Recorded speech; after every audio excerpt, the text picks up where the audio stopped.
The fourth law, make it satisfying. A habit tracker is a simple way to measure whether you did a habit. The most basic form is to get a calendar and cross off each day you stick with your routine. Habit tracking is obvious, it's attractive, and it's satisfying. This is the most crucial benefit of all. Tracking can become its own form of reward. It is satisfying to cross off an item off your to-do list, to complete an entry in your workout log, or to mark an X on the calendar. It feels good to watch your results grow. Look at that, folks. That's the power of a Canon EF 24mm 1.4 lens. Thing of beauty.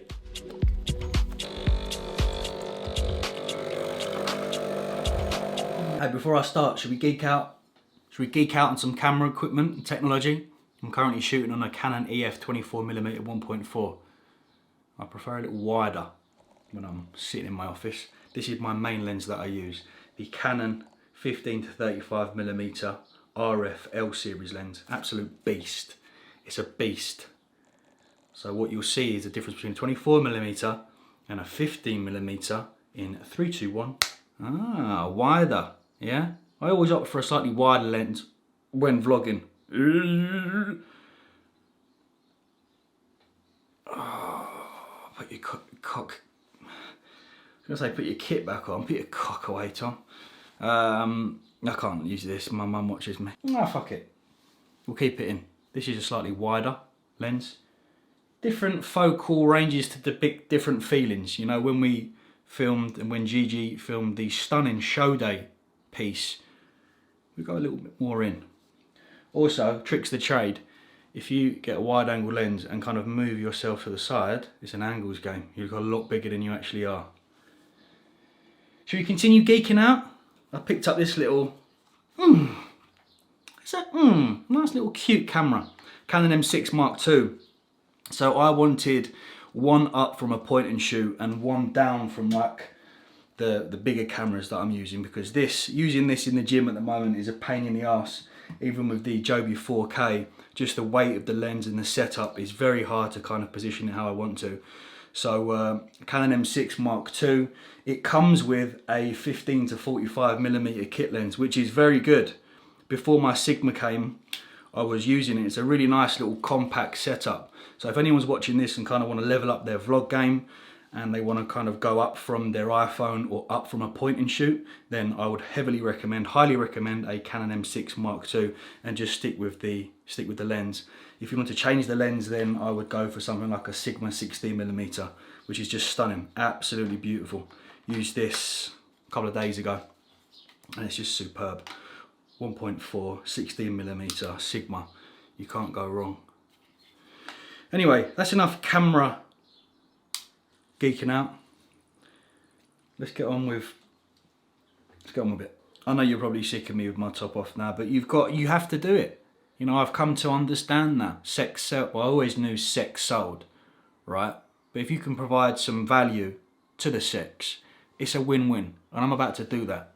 So you can look at this video almost as a continuation of the best cutting macros video that we did a while back, and I'll link it up here for anyone that wants to watch. I basically want to run through how you can use MyFitnessPal to macro track, calorie track, and indeed get very well conditioned, lose some weight, go on holiday, have a fantastic time. Thank you, good night, much love. I'm not going anywhere, I'm staying here. So what we'll do is we'll just use myself as an example. How very vain. Just because it's easier. And the current intake that Cal has set me on a training day, today's a training day, is 240 protein, 200 carb, and 40 grams of fat. Okay, so again, breaking down from a meal frequency standpoint, I'm currently consuming 4 meals throughout the day. First one tends to go in about 12 o'clock, then post-workout, dinner, and then before bed. So in terms of the actual window, you could consider it intermittent fasting if you wanted to, but it's essentially 12 to about 9. It's got like a 9-hour window. I utilise that first period in the morning to allow the carnitine, the clen, the T3, the black coffee, caffeine, to help aid fat loss. So you stay with me on this, folks. Maybe I'll switch up camera angle, it always works. It's another trick of the trade there, keeps retention high. Okay, so using MyFitnessPal as a way to get into shape. Take myself as an example, 4 meals across the day. What I tend to genuinely recommend to clients and to everyone else is that the 3 meals, the first 3 meals are the meals that you essentially want. What do you want for breakfast, what do you want for lunch, and what do you want for dinner?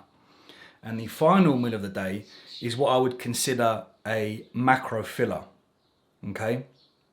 So what that essentially means is you collate and you look how many grams of protein, fat and carbohydrate you've had across the 3 meals. If you have, for example, say 40 to 50 grams of protein, 40 to 50 grams of carbs and 10 grams of fat left, you then get creative with the meal. So you would be in a position whereby you could use your fuck off with it all now, I'm getting tired of it. Greek yogurt, whey protein, get some fats in through some peanut butter in the oats, or you could just keep the oats plain, have some dark chocolate on the Greek yogurt. So let's just take my breakfast as an example, okay? We've got 4 lean and skinny pork sausages from Co-op. We've got 150 grams of egg whites. We've got 20 grams of the peanut butter cereal milk whey from Ghost, which is mixed in 150 grams of the Greek yogurt. And we've got 2 reduced fat, unsmoked bacon medallions. So that's my breakfast. That's essentially my pre-workout meal. I'll chill, nap, do some work, go and train. My post-workout meal will be pretty much just a little carb through the sauces I'm using. 150 grams of chicken mini fillets, 30 grams of lighter than light mayo, and 30 grams of the Blue Dragon reduced sugar. I save my carbohydrates for the latter stages of the evening. So dinner, jacket potato, 150 grams of chicken mini fillets, 5 grams of smoky barbecue fajita seasoning. We've got 50 grams of the salsa, Old El Paso salsa, 100 grams of pepper, 100 grams of courgette, and 40 grams of red onion. So essentially what I've done across those 3 meals is I've sat down and thought, what do I want for breakfast, what do I want for lunch, what do I want for dinner? And obviously still working within your means, as in working within your calorie, your macro target.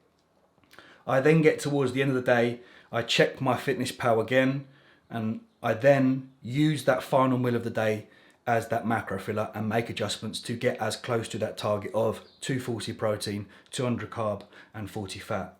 So that turns out in the final meal, 20 grams of the carrot cake whey, 20 grams again of the peanut butter cereal milk whey, 250 grams of the Greek yogurt, 20 grams of the dark chocolate, and 100 grams of oats. So you can kind of just gauge from that particular style of diet plan, if you want to call it that. It's not a huge amount of carbohydrates going through the system in the morning or at lunch, but I'm consuming those carbohydrates when I most want it, which is the evening. Then you do your simple tap at the top, 244 grams of protein, 170 grams of carbs, and 37 grams of fat. But Tom, you said that your target was 200 grams of carbohydrates. Absolutely fine. So this is like a real life scenario situation to show what we can do. So we're about a few grams of fat under our fat, a few grams of fat under our fat. Yeah, that made sense. That made perfect sense. And we're about 30 grams off our carbohydrate target. So what I'm going to simply do is take the Mighty Oats, the Mornflake Mighty Oats that I'm using, and I bump that up to say 125. We can then go back into the total. We can check 184 carb, 39 fat. So we're getting close to that carbohydrate intake. Why don't we maybe increase the yellow peppers, for example? Let's have 200 grams of yellow peppers, which is nice, satiating, fantastic. A lot of food going through the stomach. 190 carb, 39 fat. So we're about 10 grams of carbohydrates off. Let's bump up the oats to say 140. 199 carb, 40 fat, 250 protein. Oh no, I'm 10 grams of protein over. We can again make those adjustments. Let's pull some of the whey protein down. Let's take this peanut butter cereal milk down to 10. See if that has any effect. 243. We could pull it further couple of grams down off the carrot cake perform. Let's say take that down to 15, and there we go. 240, 197 and 40 fat, 5 minutes. I'm sorry, that was quite a tedious process, but I just want to stress to you that it can be done. This argument that bros use about diet fatigue, I can completely understand, because what I've just gone through is quite complicated. However, if you are sticking with the same variables, as in sticking with the same foods on a daily basis, then that took 5 minutes. If you do that on a Saturday night, go shopping on a Sunday, you've got your food, then that's sorted across the week. You can just simply dip in and out of your MyFitnessPal. And we've just done that now. So that is how you use MyFitnessPal to macro calorie track. The video is not finished, it's going to continue, but I hope that has made you understand it a little better. Okay, cardio completed. Putting the MyFitnessPal into practice. Here we have our 4 lean sausages from Co-op. They've been a lifesaver on prep, absolutely fantastic. 150 gram egg white omelette. Just a very small portion, very small amount of red peppers in the omelette as well.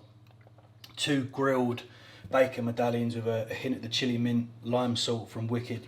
Complements like red meats really, really nicely. I use baby leaf, like a baby leaf salad. The spinach and the baby leaf and the rocket, I just feel work a lot better. It tastes a lot better with bacon and sausage and meats, for example. And it also goes really nicely if you want to add a bit of spice into it. So we've got the sriracha and we've got a few jalapenos, and then we have our ghost. This peanut butter cereal milk with Greek yogurt is like the aftertaste of a flake. It's so, so good. And what I do is I just chuck a little bit of salted caramel. Low cal syrup from Fit Cuisine in there as well. Package. Me and Gigi, I don't know if I mentioned, are shooting photography. A photo shoot down at 7R. Very early Monday morning, so finish the show Sunday, get some food, relatively early night, and then we've got a photo shoot on a Monday morning. So I just made a few like fairly plain-ish bits for the shoot. I've got a couple. I'm just testing the waters with like a variety of different Gymshark kind of cuts and styles. I've got 2 shorts which seem very similar or look very similar. I've always been a fan of a slightly smaller, higher, tighter short, as you know. Those particular ones have the Gymshark logo, embroidered Gymshark logo, and then Gymshark down the side. And these are very similar, pretty much exactly the same, just all black.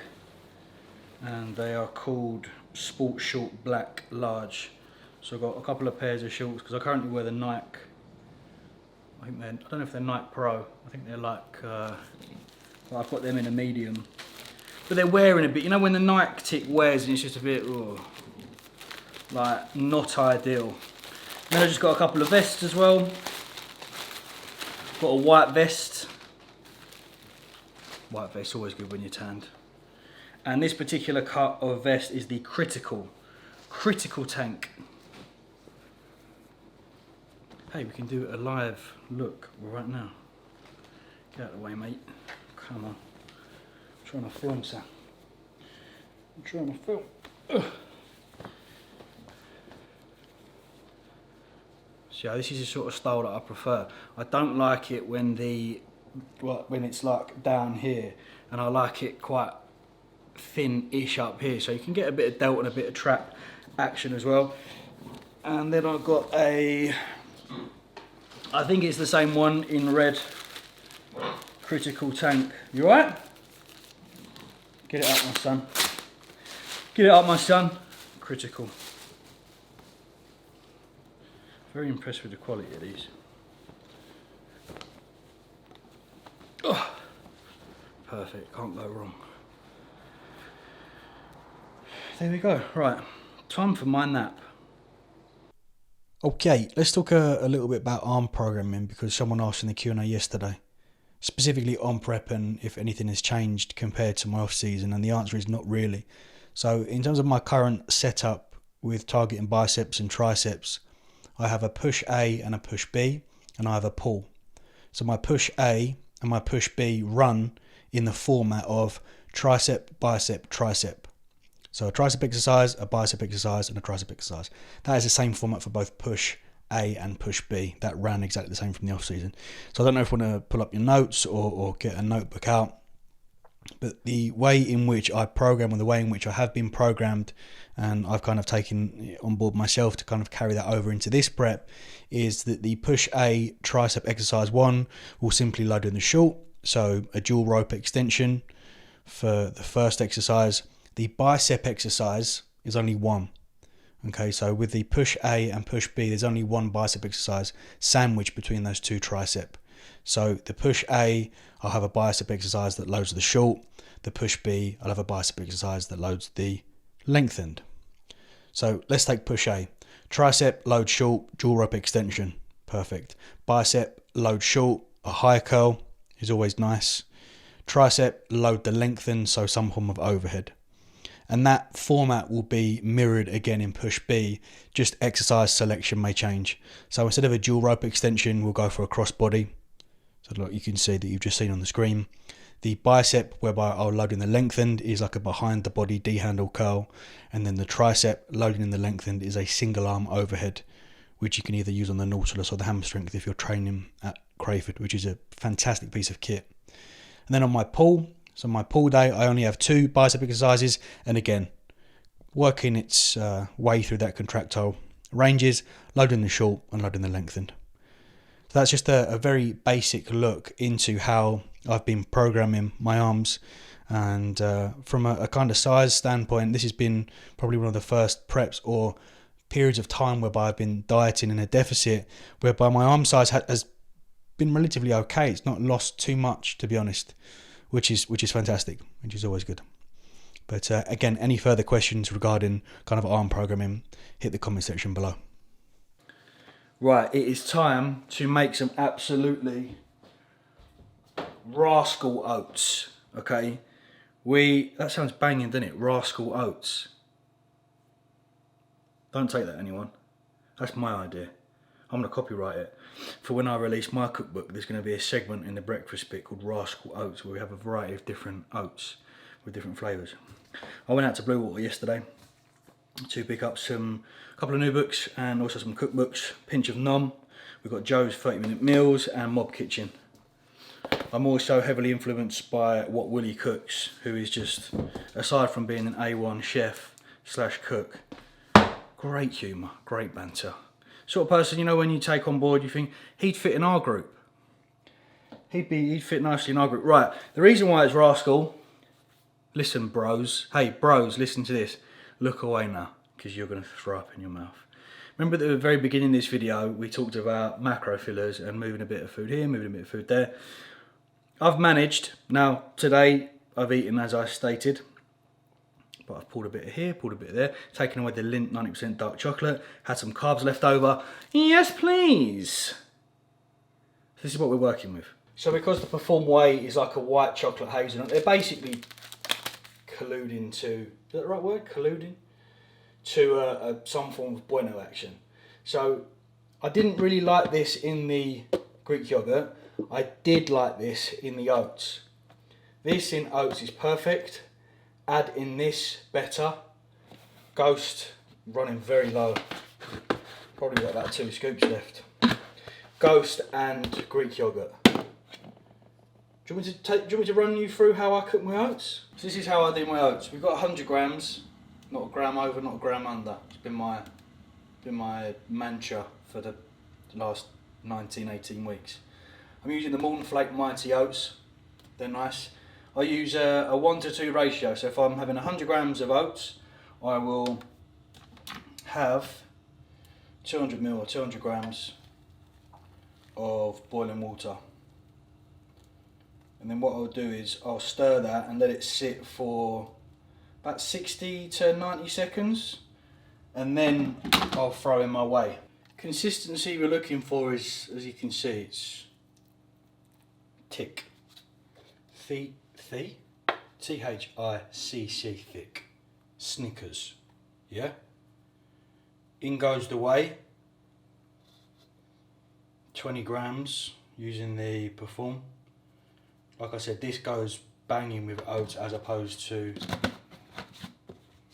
the Greek yogurt. Kinder Bueno oats.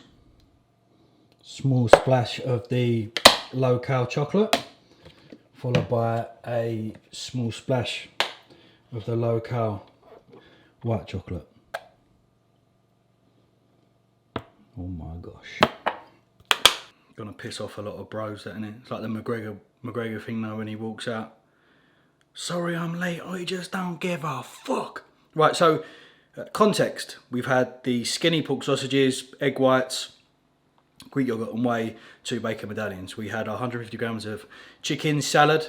We had jacket potato with chicken and mixed veg. And now we are having our peanut butter again with our Greek yogurt. We've got a little Kinder Bueno action with 100 grams of oats.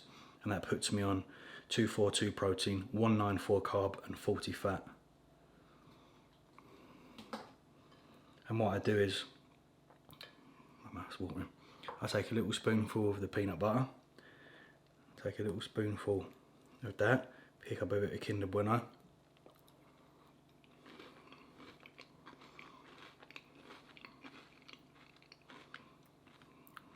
Oh my God.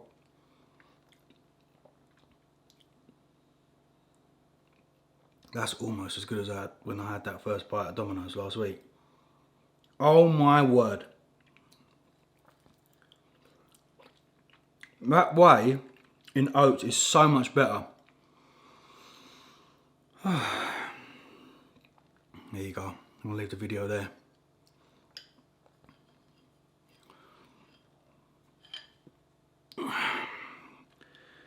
Get shredded, eat like TM Cycles, have a nice warm cup of tea, eat this, go to bed all warm, have a good sleep, ready to attack the day again, whilst waking up with a low weighing on the scales. Too easy, innit? Any questions, folks? Any questions at all? You head down, you hit that comment section and I'll get back to you. But I'm going to leave it for now. I'm going to go and enjoy this, watch the rest of the Joey Essex documentary. Thank you for watching. I've been TM Cycles. Thank you, good night. Much love.